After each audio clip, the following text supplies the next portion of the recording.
नमस्कार संस्कृत के प्रिय विद्यार्थियों, आप सभी का बहुत बहुत स्वागत है मैग्नेट ब्रेन्स हिंदी मीडियम पर। मैं पंकज तिवारी। जैसा कि मैंने आपसे वादा किया था कि मैं बहुत जल्दी इसका सॉल्यूशन लेकर के आऊंगा, अभ्यासकार। तो आज मेरा यही पहला अभ्यास कार्य है और आप लोग जल्दी से पुस्तक को साथ में रख के और आगे बढ़ते हैं। जैसा स्क्रीन पर देखें आप, लिखा हुआ है कक्षा 9वीं संस्कृत बिहार बोर्ड, ईसा स्तुति। ठीक है ना। इस स्तुति का मतलब समझ रहे हैं ना, ईश्वर से प्रार्थना। और प्रथमा पाठा अभ्यास मौखिका, इसमें आप लोगों ने पूरे पाठ का एक्सप्लेनेशन पढ़ा। पूरे पाठ में हमने आपको बढ़ाया है, चैप्टर का एक बार में पूरा अभ्यास अच्छे से दिखाया है। और उसमें यह बताया गया है कि जब कुरुक्षेत्र की रणभूमि में महाभारत के युद्ध में भगवान कृष्ण के द्वारा अर्जुन को यह उपदेश दिया गया कि अगर युद्ध क्षेत्र में हमारे संबंधी या सगे संबंधी कोई भी अगर हमारे सामने हो तो वह हमारा क्या होता है, शत्रु होता है। और उस समय हमारे हाथ कांपने नहीं चाहिए, ऐसा उपदेश दिया गया था ईश्वर की स्तुति इस पाठ में। तो उसका हम सॉल्यूशन लेकर के आए हैं, आप लोग तैयार रहना अच्छे से। चलिए देखिए, जैसे कि पहला प्रश्न हमारा रहेगा, एक पदेन उत्तर बदत। एक पदेन उत्तरम बदत, एक पद में उत्तर देना है और एक पद में उत्तर देना है। तो हमारी कौन कौन सी हैं? ईश्वरात कह निर्वर्तन्ते। ईश्वरात माने ईश्वर से, लिखा हुआ है ईश्वरात का निर्वर्तन्ते। देखिए ईश्वर का निवेदन कैसे करना चाहिए। ईश्वरात ईश्वर से का माने कैसे और निर्वर्तन्ते माने करना चाहिए। व्यवहार या हमें ईश्वर से प्रार्थना कैसे करना चाहिए? वाचा मतलब वाणी से। कैसा करना चाहिए? वाणी के द्वारा हमें ईश्वर से प्रार्थना करनी चाहिए। और ईश्वर कहाँ निवास करता है? वाणी में ही निवास करता है। इसके बाद दिया हुआ है केन सहता निर्वर्तन्ते। फिर केन तृतीया विभक्ति लगी हुई है, यहां पर देखें का प्रथमा लगी हुई है। और किसके द्वारा, किसके साथ? ताह निर्वर्तन्ते, ईश्वर निवास करता है। किसके साथ ईश्वर निवास करता है? तो मनशा, मन के साथ। ठीक है, मन के साथ ईश्वर हमारा निवास करता है और मन के साथ ही चलता है। वैसे निर्वर्तन्ते माने होता है चलना। ठीक है ना। ठीक। और फिर इसके बाद कहा है कि ब्राह्मणा किम स्वरूपम, ब्राह्मण किसके स्वरूप माना गया है? ब्राह्मण को किसके स्वरूप कहा गया है? आनंदम, आनंद के स्वरूप। ब्राह्मणः कहा किम स्वरूपम, ब्राह्मणः किम स्वरूपम, तो आनंदम, आनंद के स्वरूप ब्राह्मण को उन्होंने कह दिया है। ठीक है, आप लोग ध्यान से इसको सुनिएगा और ध्यान से पढ़िएगा कि का न विभेति, किससे नहीं डरना चाहिए? कौन नहीं डरता है? विभेति माने डर, डर होता है, भय धातु है, भीतरार्था नाम भय हेतु। और कौन नहीं डरता है? बताएं किससे नहीं डरना चाहिए और कौन नहीं डरता है? तो उन्होंने बताया था कि देखिए विद्वान किसी से नहीं डरता, विद्वान से सब कोई डरता है, विद्वान किसी से नहीं डरता है। और विद्वान व्यक्ति ही का ना विभेति, कौन नहीं भय खाता है। और ये परोक्ष लेट में बना हुआ है विभेति। इसके बाद दिया है तमसः कुत्र गन्तुम इच्छति, अंधेरा कहां जाने की इच्छा करता है। अंधेरा जो होता है, तम होता है, कहां जाने की इच्छा करता है? ज्योतिर, तमसो मा ज्योतिर्गमय। पढ़ा है ना पाठ, तमसो मा ज्योतिर्गमय सद और सद, तमसो मा ज्योतिर्गमय अस्तो मा सदगमय। ठीक, ये पाठ आप लोगों ने पूरा शुरुआत से पढ़ा होगा। शुरुआत से पढ़ने के बाद आपको ये समझ में आया होगा कि यहाँ पर ईश्वर से प्रार्थना कैसे करना है, ईश्वर से कैसे हमें व्यवहार करना है, ईश्वर के प्रति हमें कैसे सजग रहना है। देखें दूसरा प्रश्न हमारा क्या कह रहा है। दूसरे प्रश्न में लिखा हुआ है एतानि पद्यानि एक पदेन मौखिक रूपेण पूरयत। यह पद हमें क्या करना है? एक पद के द्वारा। जो एतानि पद्यानि, ये जो हमारे पद्य हैं, इन पद्यों को, ये बहुवचनांत पद है प्रथमा का, ये भी हमारा एतः एतम एतः एते एतानि पद्यः पद्ये पद्यानि पद्यम पद्ये पद्यानि। ये एक पदेन तृतीय विभक्ति का एक वचन लगा है। मौखिक रूपेण में भी तृतीय विभक्ति का एक वचन लगा हुआ है, पूरयत। उन्होंने कहा है जो नीचे पद हमारे हैं, इन पद्यों को हमें कैसे पूर्ण करना है? एक पद के द्वारा मौखिक रूप में पद कर। अब ये मौखिक रूप में तो हमें पूरे करना है। देखें जरा, उन्होंने कहा यतो वाचो निर्वर्तन्ते, यतो वाचो निर्वर्तन्ते आनंदम ब्राह्मणो, आनंदम ब्राह्मणो विद्वान, आनंदम ब्राह्मणो विद्वान सर्वभूतेषु गूढ़ा। ये सारी हमारी किसकी पंक्तियां हैं? किसकी है? पाठ की पंक्तियां हैं, आप ध्यान रख लेना। केवलो निर्गुणश्च, केवलो निर्गुणश्च और तमस्य विश्वस्य परम निधानम, तमस्य विश्वस्य परम निधानम। अब इसमें एक बात ध्यान रख लेना है कि यतो यतः बना हुआ है, वाचो वाचः है, यहाँ विसर्ग संधि हो गई है। आनंदम ब्राह्मणः, ब्राह्मणा में भी यहाँ विसर्ग संधि थी, उत्त संधि हो गई है विसर्ग की, ठीक, तो यहाँ ओ हो गया है। सर्वभूतेषु में सप्तमी का बहुवचनांत पद लगा हुआ है। केवलः था तो यहाँ पर भी ओ हो गया है, तो यहाँ भी विसर्ग संधि हमारी लगी हुई है। गुणश्च निर्गुणश्च में भी हमारी कौन सी संधि लगी है? विसर्ग संधि लगी हुई है। तमस्व विश्वस्य, यहाँ षष्ठी का एक वचन, तमस्व विश्वस्य परम निधानम, तमस्य विश्वस्य परम निधानम, यहाँ षष्ठी और षष्ठी का बहु एक वचन यहाँ पर भी लगा हुआ है। ठीक है, ज्यादा बड़ा आपका ये टॉपिक नहीं है, बहुत अच्छा है, छोटा सा है। यहाँ लिखा हुआ है इतिसाम पदानाम अर्थम बदत, इन सभी इनके पदों के अर्थ बदना। विद्वान गूढ़ा विभेति कुतश्चन ततम, इनके अर्थों को पढ़ना है और इन अर्थों को हमें क्या करना है, इसमें अपनी बुक में, नोटबुक में फिल करना है।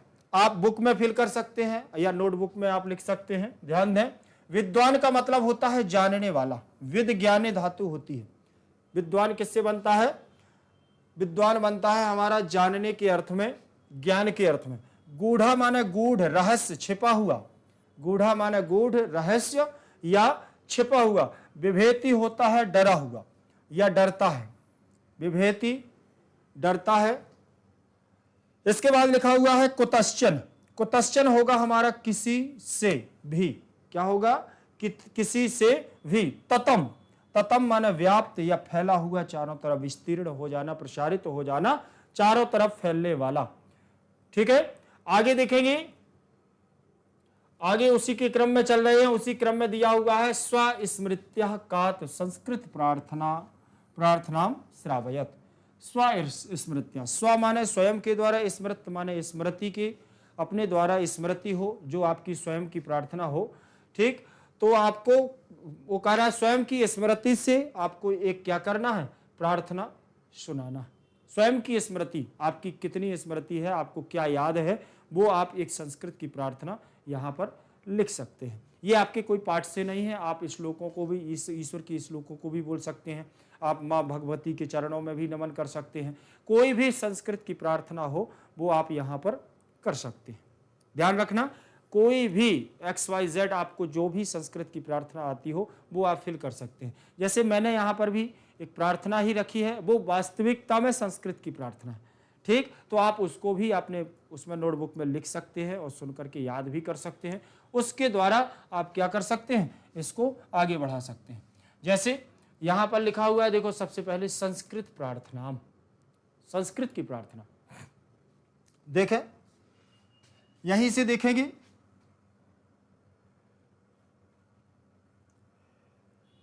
यहां से शुरुआत है। वो लास्ट श्लोक था जो यहां लिखा है, ये इसको लास्ट में पढ़ेंगे, ठीक है ना। यहां से है, देखें कि जय जय हे भगवती सुर भारती तव चरणौ प्रणमामा, नाद ब्रह्ममयी जय वागेश्वरी शरणं ते गच्छामा।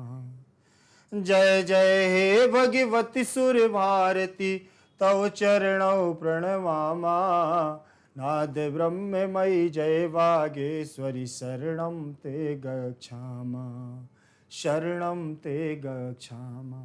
अब यहाँ पर पहले सुन लें। देखिए, प्रार्थना तो है, प्रार्थना को प्रार्थना के तरीके से ही पढ़ना है, लेकिन इसको समझना भी है। ठीक, उन्होंने कहा जय जय हे भगवती सुर भारती। भगवती सुर भारती किसके लिए आया है? हमारी इस मातृभूमि के लिए। भगवती सुर भारती किसके लिए आया है? हमारी इस मातृभूमि के लिए, हमारी इस भारत माता के लिए। ठीक, तो उन्होंने ये कहा है कि जय जय हे भगवती सुर भारती, हे भारत माता, तव चरणौ प्रणमामा। तव चरणौ, मैं, तव माने तुम्हारे, और चरणौ द्विवचन लगा हुआ है, जैसे रामौ वैसे चरणौ, दोनों चरणों में। और क्यों लगा है? क्योंकि एक पैर तो होता नहीं है, दो पैर होते हैं, तो दोनों चरणों में प्रणमामा, माने प्रणाम करता हूं। दोनों चरणों में क्या करता हूं? प्रणाम करता हूं। वो कहे जय जय हे भगवती सुर भारती, तुम्हारे दोनों चरणों में मैं प्रणाम करता हूं।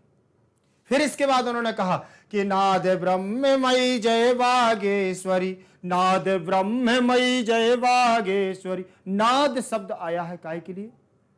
आवाज के लिए, ऊंचाई के लिए। नाद बजाना, ढोल, ऐसी आवाज। बोले नाद ब्रह्ममयी जय वागेश्वरी। संसार में बोलने का साहस आपने ही दिया।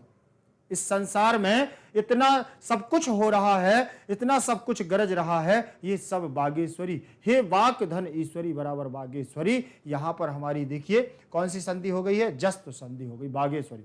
वाक धन ईश्वरी का खागा, बागेश्वरी, बागीश्वरी।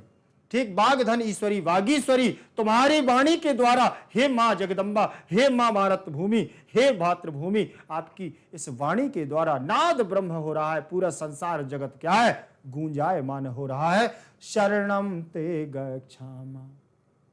ऐसी इस ब्रह्ममयी नादमयी वाणी की इस बागेश्वरी के चरणों में, शरण में, ते गच्छामा, मैं जाता हूं।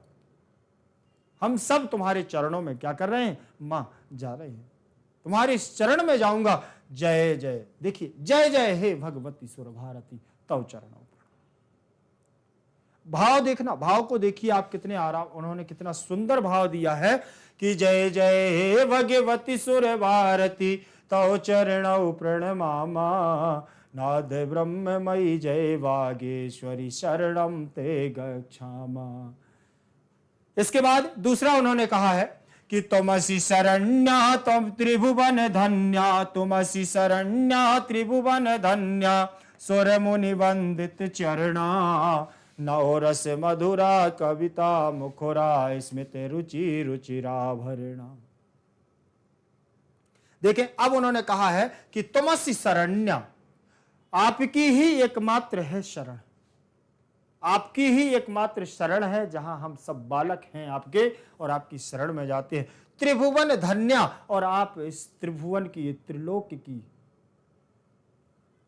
क्या है? रानी है, इसकी स्वामिनी है। त्रिभुवन धन्या सुर मुनि वंदित चरणा, जिसके ईश्वर देवता गण, मुनि ऋषि गण सब तुम्हारे चरणों में क्या करते हैं? वंदित चरणा, वंदना करते हैं। हे जगदम्बा, हे मातृभूमि, तुमसि शरण्या, तुम्हारी शरण में हम सब जाते हैं। नवरस मधुरा कविता मुखरा, नवरस मधुरा, नौ रसों का जिसके पास गान है। कविता मुखरा, कवियों का मुख, कवियों जैसा सुंदर सुशील और चंचलता पाने वाला ऐसा आपका मुखर है, मुकुट। स्मित रुचि रुचिराभरणा, स्मित स्मरण, स्मित रुचि, शोभायमान, गुंजायमान, आकर्षण, प्रेम, सब कुछ मां आपके चरणों में है और आपके पास है। आप इससे भरी हुई हैं और हम ऐसी मातृभूमि को प्रणाम करते हैं और कहते हैं कि जय जय हे भगवती सुर भारती, तव चरणौ प्रणमामा, तव चरणौ प्रणमामा, नाद ब्रह्ममयी जय वागेश्वरी, शरणम ते गच्छामा। ये उन्होंने बोल दिया। अब आगे देखें, आगे देखें। आसीना भव मानस हंसे, आसीना भव मानस हंसे, कुंद तुहिन शशि धवले, हर जड़ताम कुरु बोधि विकासम, सित पद पंकज तनु बिमिले। देखें जरा, आसीना भव मानस हंसे, मानस हंसों की, हंस पर बैठने वाली, आसीन होने वाली, मानस हंसे, हंसों पर बैठने वाली, हंस पर आसीन होने वाली, कुंद तुहिन शशि धवले, और कुंद जैसे पुष्प और तुहिन जैसे पुष्प, शशि धवले, चंद्रमा के समान धवल कांति वाली ऐसी मां, ऐसी मातृभूमि, हर जड़ताम कुरु बोध विकासम, हर ऐसी समस्या, हर जड़ता को, हर ऐसे मूर्ख को क्या करती हो? कुरु बोध विकासम, उसकी बुद्धि को आप विकास करती हो, उस बुद्धि को प्रदान करती हो। हर मूर्ख व्यक्ति को आगे बढ़ने का एक प्रशस्त प्रदान करती हो, मार्ग प्रदान करती हो। सित पद, सित पंकज तनु बिमिले, और क्या बोले? आपके ऐसे पद, ऐसे पद आपके सित पंकज तनु बिमिले, और आपके कमल रूपी पैर, चरण जीवन का सिरोधार है। तब उन्होंने कहा कि हम सब कहाँ जाते हैं कि जय जय हे भगवती सुर भारती तव चरणौ प्रणमामा, नाद ब्रह्ममयी जय वागीश्वरी शरणम ते गच्छामा। फिर इसके बाद उन्होंने कहा कि ललित कलामयी ज्ञान विभामयी, ललित कलामयी ज्ञान विभामयी वीणा पुस्तक धारिणी, ललित कलामयी ज्ञान विभामयी वीणा पुस्तक धारिणी, मतिरास्तां नो तव पद कमले अयि कुंठा विषहारिणी, अयि कुंठा विषहारिणी। जय जय हे भगवती सुर भारती तव चरणौ प्रणमामा, नाद ब्रह्ममयी जय वागेश्वरी शरणौ ते गच्छामा। अब देखें यहां पर ललित कलामयी ज्ञान विभामयी और अनेक कलाओं से विद्यमान ऐसी जगदम्बा, ज्ञान विभावई और ज्ञान का सागर हे भगवती सुर भारती, वीणा पुस्तक को धारण करने वाली, मतिरास्ताम नो पद कमले और बुद्धि की स्वामिनी, और तो पद कमल, कमल रूपी पदों, पद रूपी जो आपके कमल है, आई कुंठा विषहारिणी, और विष को धारण करने वाली, विष को हरण करने वाली ऐसी बागेश्वरी को मैं क्या है प्रणाम करता हूं, प्रणाम करता हूं। तो उन्होंने कहा कि जय जय हे भगवती सुर भारती तव चरणौ प्रणमामा, नाद ब्रह्ममयी जय वागेश्वरी शरणम ते गच्छामा। यहीं तक आपकी ये क्लास थी, छोटा सा पाठ था आप लोगों को। आप लोग भी इसको बहुत अच्छे से तैयार कर सकते हैं प्रार्थना को। मैंने तो केवल एकमात्र प्रयास किया है, आप भी कुछ थोड़ा सा प्रयास करेंगे, बहुत अच्छे से इस प्रार्थना को आप तैयार कर सकते हैं। बहुत जल्द हम आगे का वीडियो आपके लिए लेकर के आएंगे। तब तक के लिए जय तु संस्कृतम, जय तु भारतम। Thank you.